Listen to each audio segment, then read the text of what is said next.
Introduction. A Revolutionary Power, April 10th, 2003. A lot has happened these past 3 years. Stock market decline and business scandal, energy crisis and environmental backsliding, budget deficits and recession, terrorism and troubled alliances, and now, finally, war. I've written about all these things, mainly from an economic point of view. But as I explained in the preface, to talk about economics requires more and more that one write about politics. And there's a political story that runs through much of what has happened to this country lately. The story of the rise and growing dominance of a radical political movement right here in the USA. I'm talking, of course, about America's radical right. A movement that now effectively controls the White House, Congress, much of the judiciary, and a good slice of the media. The dominance of that movement changes everything. Old rules about politics and policy no longer apply. In this introduction, I want to offer an overview of that rise and the difference it makes. A political sea change. Most people have been slow to realize just how awesome a sea change has taken place in the domestic political scene. During the 2000 election, many people thought that nothing much was at stake. During the first 2 years of the Bush administration, many pundits insisted that the radically conservative bent of that administration was only a temporary maneuver, that Bush would tack back to the center after solidifying his base. And the public still has little sense of how radical our leading politicians really are. A striking example, in the fall of 2001, when focus groups were asked to react to Republican proposals for a retroactive corporate tax cut, the proposal described in my column, The One-Eyed Man, in Chapter 10, members of the focus groups literally refused to believe the group leader's description of the policy. For reasons described in the preface, I was ahead of the curve in realizing that something radical was happening. As a professional economist, I was in a position to appreciate the disconnect between official claims and reality. As a media outsider, I wasn't part of the Washington culture, in which it's considered bad form to suggest that leading politicians have ulterior motives that bear little resemblance to their stated goals. But looking at the wreckage, I realized that I, too, didn't realize how far things would go. To take the most straightforward example, in 2001, even many liberals thought that one shouldn't make too much fuss about Bush's fiscal irresponsibility. The tax cut isn't a good idea, they said, but it isn't all that important. But by 2003, we saw the unprecedented spectacle of an administration proposing huge additional tax cuts, not just in the face of record deficits, but in the middle of a war. Nothing is more important in the face of a war than cutting taxes, declared House Majority Leader Tom DeLay. Another example. Those who suggested that Republicans would exploit September 11th for political advantage were widely denounced for undermining national unity. Yet they did. Indeed, during the 2002 election campaign, Republican supporters ran ads linking Democratic Senator Tom Daschle with Saddam Hussein. What is happening, and why have most people been so slow to come to grips with the reality? Just before putting this book to bed, I discovered a volume that describes the situation almost perfectly. It's not a new book by a liberal writing about contemporary America. It's an old book by, of all people, Henry Kissinger, about 19th century diplomacy. A Revolutionary Power. Back in 1957, Henry Kissinger, then a brilliant iconoclastic young Harvard scholar, with his eventual career as cynical political manipulator, and later as crony capitalist still far in the future, published his doctoral dissertation, A World Restored. One wouldn't think that a book about the diplomatic efforts of Metternich and Castlereagh is relevant to U.S. politics in the 21st century. But the first 3 pages of Kissinger's book sent chills down my spine because they seem all too relevant to current events. In those first few pages, Kissinger describes the problems confronting a heretofore stable diplomatic system when it is faced with a revolutionary power, a power that does not accept that system's legitimacy. Since the book is about the reconstruction of Europe after the Battle of Waterloo, the revolutionary power he had in mind was the France of Robespierre and Napoleon, though he clearly, if implicitly, drew parallels with the failure of diplomacy to effectively confront totalitarian regimes in the 1930s, Note, drawing parallels does not mean claiming moral equivalence. It seems clear to me that one should regard America's right-wing movement, which now in effect controls the administration, both houses of Congress, much of the judiciary, and a good slice of the media, as a revolutionary power in Kissinger's sense. That is, it is a movement whose leaders do not accept the legitimacy of our current political system. Am I overstating the case?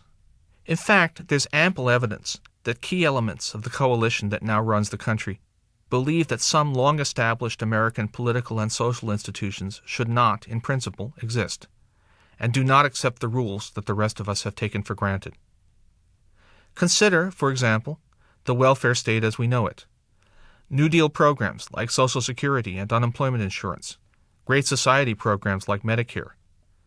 If you read the literature emanating from the Heritage Foundation, which drives the Bush administration's economic ideology, you discover a very radical agenda.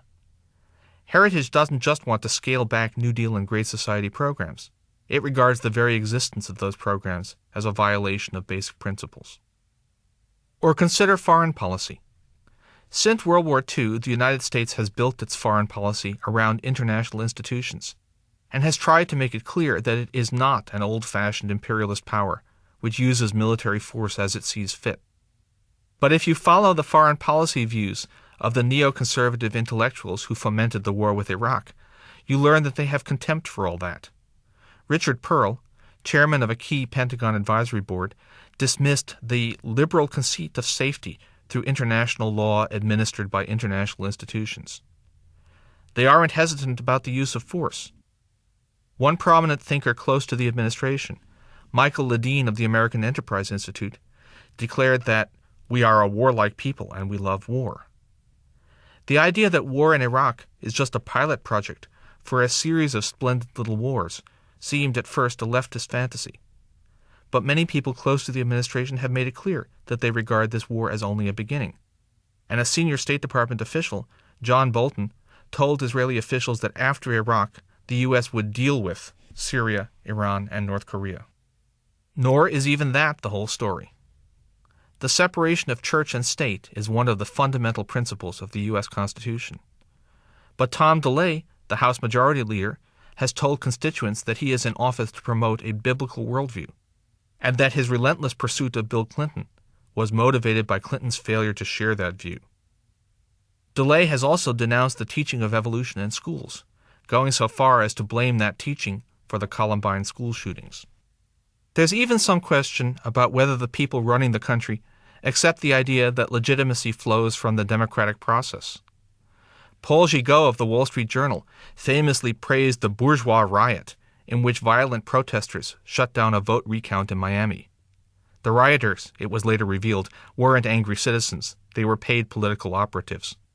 Meanwhile, according to his close friend Don Evans, now the Secretary of Commerce, George W. Bush believes that he was called by God to lead the nation. Perhaps this explains why the disputed election of 2000 didn't seem to inspire any caution or humility on the part of the victors. Consider Justice Antonin Scalia's response to a student who asked how he felt making the Supreme Court decision that threw the election to Bush. Was it agonizing? Did Scalia worry about the consequences? No. It was a wonderful feeling, he declared. Suppose, for a moment, that you took the picture I have just painted seriously. You would conclude that the people now in charge really don't like America as it is. If you combine their apparent agendas, the goal would seem to be something like this: a country that basically has no social safety net at home, which relies mainly on military force to enforce its will abroad, in which schools don't teach evolution but do teach religion, and, possibly, in which elections are only a formality. Yet those who take the hardline rightists now in power at their word and suggest that they may really attempt to realize such a radical goal are usually accused of being shrill, of going over the top. Surely, says the conventional wisdom, we should discount the rhetoric. The goals of the right are more limited than this picture suggests. Or are they? Back to Kissinger. His description of the baffled response of established powers in the face of a revolutionary challenge works equally well as an account of how the American political and media establishment has responded to the radicalism of the Bush administration over the past 2 years. Lulled by a period of stability, which had seemed permanent, they find it nearly impossible to take at face value the assertion of the revolutionary power that it means to smash the existing framework. The defenders of the status quo therefore tend to begin by treating the revolutionary power as if its protestations were merely tactical, as if it really accepted the existing legitimacy but overstated its case for bargaining purposes, as if it were motivated by specific grievances to be assuaged by limited concessions. Those who warn against the danger in time are considered alarmists. Those who counsel adaptation to circumstance are considered balanced and sane. But it is the essence of a revolutionary power that it possesses the courage of its convictions, that it is willing, indeed eager, to push its principles to their ultimate conclusion. As I said, this passage sent chills down my spine, because it explains so well the otherwise baffling process by which the administration has been able to push radical policies through, with remarkably little scrutiny or effective opposition. To elaborate, let me talk about 2 big examples: the tax cuts of 2001 and the Iraq War of 2003. Tax cuts and war. War and economic policy seem, on the surface, to have little in common, and in normal times they play very differently on the political scene. Yet there was a striking similarity between the selling of Bush's tax cuts and the selling of his Iraq War. Chapters 5 and 6 tell the story of the 2001 tax cut. Let me give a preview. Candidate Bush introduced his original tax cut proposal in 1999 to solidify his right-wing credentials and fend off a Republican primary challenge from Steve Forbes. Anyone familiar with recent political history knew that Forbes represented a wing of the Republican Party that always wants more tax cuts for the rich, regardless of economic circumstances. After all, Republican leaders in Congress tried to pass big tax cuts every year during the 1990s, through good times and bad times, deficit and surplus. A clear-eyed assessment should have been that Bush had signed on to that position, and thus that his goals were very radical, as they have turned out to be. As Dan Altman of the New York Times points out, if you take the administration's tax proposals as a group, they effectively achieve a long-standing goal of the radical right: an end to all taxes on income from capital, moving us to a system in which only wages are taxed, a system, if you like, in which earned income is taxed, but unearned income is not. The point is that on the matter of taxes, the right had more or less declared its intention to, as Kissinger put it, smash the existing framework, in this case, the framework of the American tax system as we know it. Yet the American political and media establishment couldn't believe that Bush would really try to achieve that goal. Despite the evident radicalism of the people behind the Bush policy, moderates convinced themselves that Bush's aims were limited, and that he could be appeased with a limited victory. Furthermore, unwilling to admit Bush's radical goals, moderates accepted at face value his administration's ever-shifting rationales for its unchanging policy. At first, tax cuts were about returning an excessive surplus to the people, and many Democratic senators, alas, voted for the 2001 tax cut on that basis. Then, as the surplus vanished, tax cuts were about providing short-run economic stimulus. Then, as it became clear that they weren't serving that purpose, tax cuts were about promoting long-run growth. Even now, many well-meaning politicians and journalists find it hard to face up to the truth. But what about the war? People who followed debates over foreign policy knew that an important faction of the right was as determined to have a war in the Middle East as another faction was to cut taxes. Back in 1992, Paul Wolfowitz, then Undersecretary of Defense and now Deputy Secretary, tried to make what is now known as the Bush Doctrine our official defense posture. The document he wrote called for intervention in Iraq and the legitimization of preemptive attacks on other countries. Dick Cheney, then Secretary of Defense, initially endorsed that view. He backed off in the face of public protest, but he and a number of other people, now in key administration positions, continued to agitate for an Iraq war and the adoption of preemption as a regular policy through the 1990s. Given this background, it was or should have been obvious that the proposed invasion of Iraq, like the tax cut, wasn't really a response to current events, in this case September 11th. It was part of a pre-existing and much more radical agenda. Yet, as in the case of the tax cut, the political and media establishment couldn't bring itself to accept that the right actually meant to pursue the goals it had declared. Instead, most people accepted as sincere the ever-shifting ostensible rationales offered by the Bush administration. A war with Iraq was at first justified by alleged ties between Saddam Hussein and al-Qaeda. When no evidence was found for that link, despite intense efforts, the issue became Saddam's alleged nuclear program. The administration deliberately blurred the issue by stretching the term weapons of mass destruction to include chemical weapons. But poison gas isn't really in the same category and never posed a serious threat to the United States. What scared the public were visions of a mushroom cloud. Concerns about such a program helped convince many moderates that a war with Iraq was a good idea, and Congress gave Bush a green light to proceed with a war. Eventually, the case for believing in an Iraqi nuclear program was discredited. One of the two key pieces of evidence, Iraq's purchase of aluminum tubes, turned out to be a misinterpretation.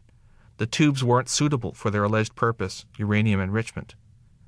The other key piece, documents allegedly showing Iraqi purchases of uranium from Niger, were revealed to be inept forgeries. But by then, Bush was pushing the idea that America, by installing a democratic government in Iraq, would generate a wave of democratization across the region, an idealistic goal that, once again, drew support from many well-meaning moderates. Only once the war was well underway did James Woolsey, widely believed to be in line for a top post in the occupation government, declare the war in Iraq to be the start of a Fourth World War, with the Cold War as number 3, a conflict that would involve Syria and Iran as well as Iraq. There's a pattern here. In fact, pretty much the same story can be told about energy policy, environmental policy, healthcare policy, education policy, and so on. In each case, the officials making policy within the Bush administration have a history of highly radical views, which should suggest that the administration itself has radical goals. But in each case, the administration has reassured moderates by pretending otherwise, by offering rationales for its policy that don't seem all that radical. And in each case, moderates have followed a strategy of appeasement, trying to meet the administration halfway while downplaying both the radicalism of its policies and the trail of broken promises. The young Kissinger had it right. People who have been accustomed to stability can't bring themselves to believe what is happening when faced with a revolutionary power, and are therefore ineffective in opposing it. I should admit at this point that I am not entirely sure why this is happening, why we are now faced with such a radical challenge to our political and social system. Rich people did very well in the 1990s. Why this hatred of anything that looks remotely like income redistribution? Corporations have flourished. Why this urge to strip away modest environmental regulation? Churches of all denominations have prospered. Why this attack on the separation of church and state? American power and influence have never been greater. Why this drive to destroy our alliances and embark on military adventures? Nonetheless, it's increasingly clear that the right wants to do all these things. How should those of us who don't agree with its goals respond? Rules for reporting. The first step in these times is to understand what's going on. As a part-time journalist, I think of this in terms of rules for reporting, how to tell the story, but they apply equally to any concerned citizen trying to make sense of the news. 1. Don't assume that policy proposals make sense in terms of their stated goals. When you're dealing with a revolutionary power, it's important to realize that it knows what it wants and will make whatever argument advances that goal.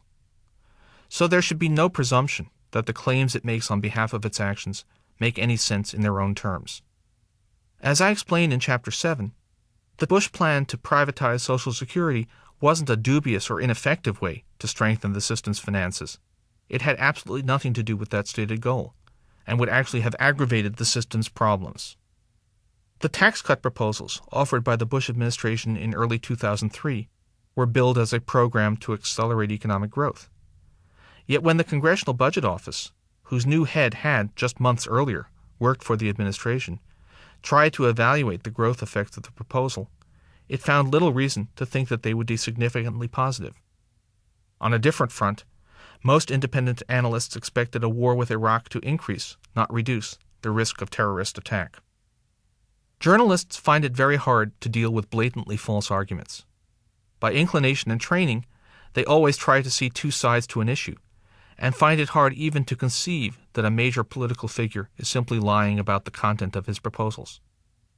I hear that several journalists were very angry after I joked in my column that if Bush said that the world was flat, the headline on the news analysis would read, "Shape of Earth, views differ."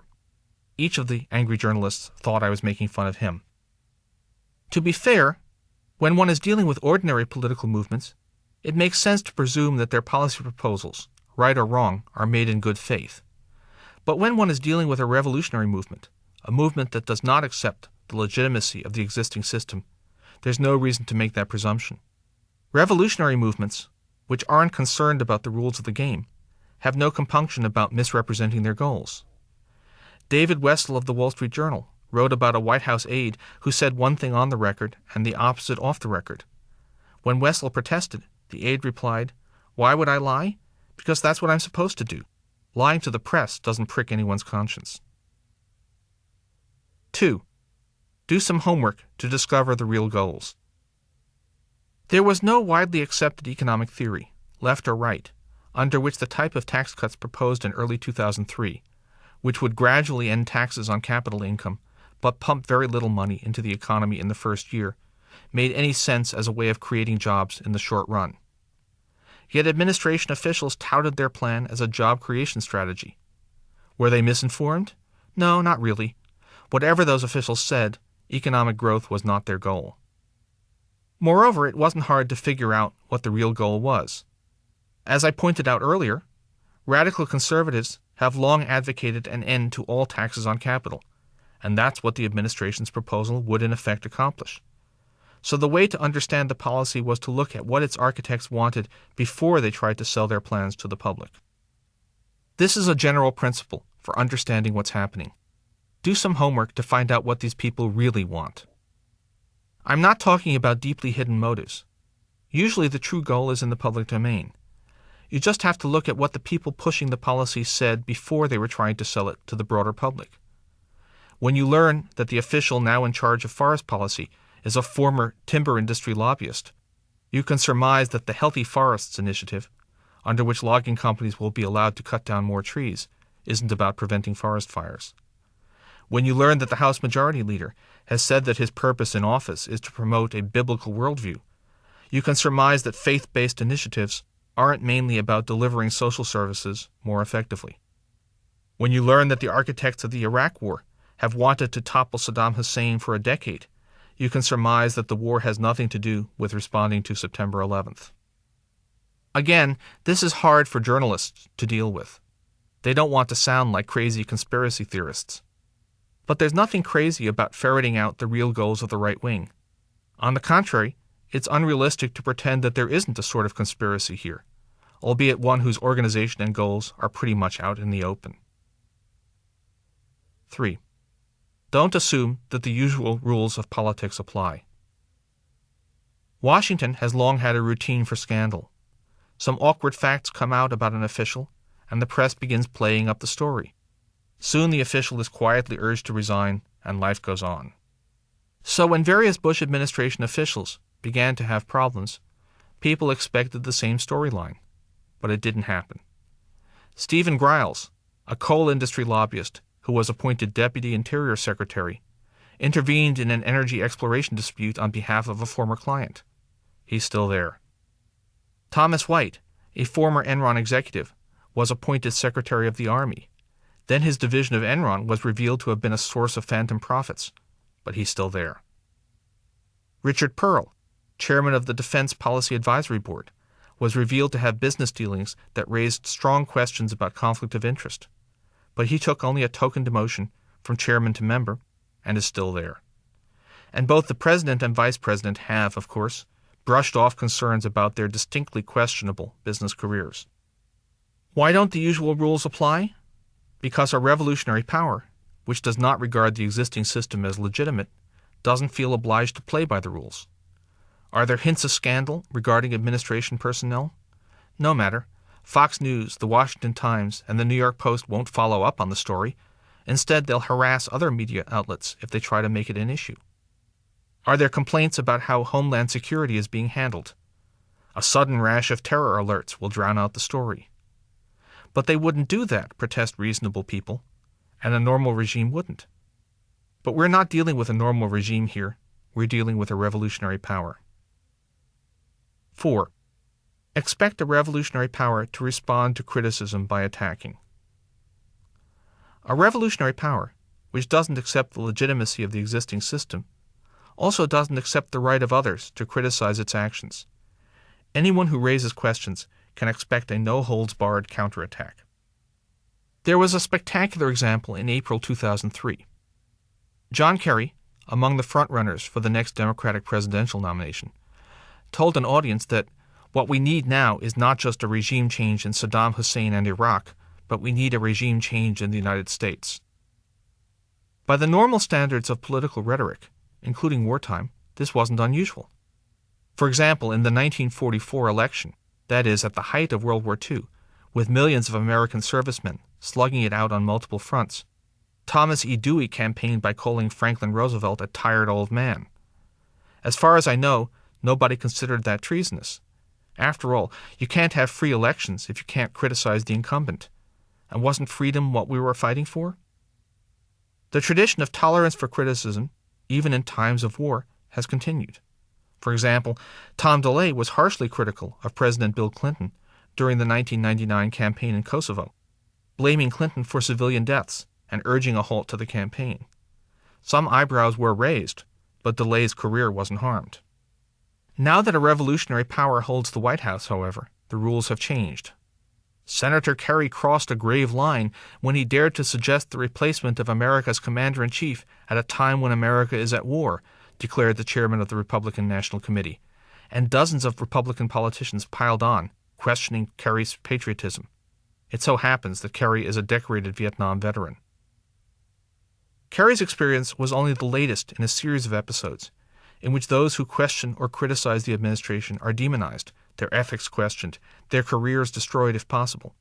As I mentioned, the Republican Party ran ads linking Tom Daschle, the Democratic Senate leader, to Saddam Hussein. It successfully questioned the patriotism of Senator Max Cleland, who lost 3 limbs in Vietnam. All this was to be expected. The Bush administration has become notorious for its intolerance for dissent, even from those who are mostly on its side.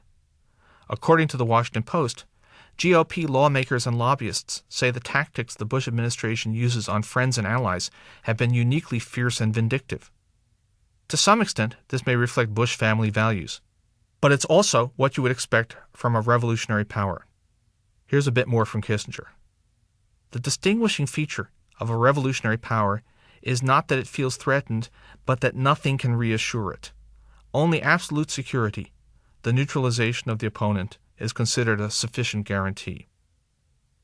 5. Don't think that there's a limit to a revolutionary power's objectives. When the tax cut of 2001 was introduced, many moderates downplayed its significance, calling it a modest reversal of tax increases in the 1990s. Even if they didn't approve, they thought that it wasn't such a bad idea to let Bush have what he wanted. When the budget projections used to justify the tax cut proved wildly over-optimistic, moderates urged the administration to reconsider its plans, believing that it might listen and seek a compromise. The administration responded by pushing for even more tax cuts, and senators who had voted for the first round of tax cuts had a hard time explaining why they were opposed to more of the same. Only now is respectable opinion beginning to acknowledge that the administration's real goal, all along, was to eliminate taxation of capital income and sharply reduce, if not eliminate, the progressivity of the tax system, and that the initial appeasement by moderates removed the main obstacle toward that goal.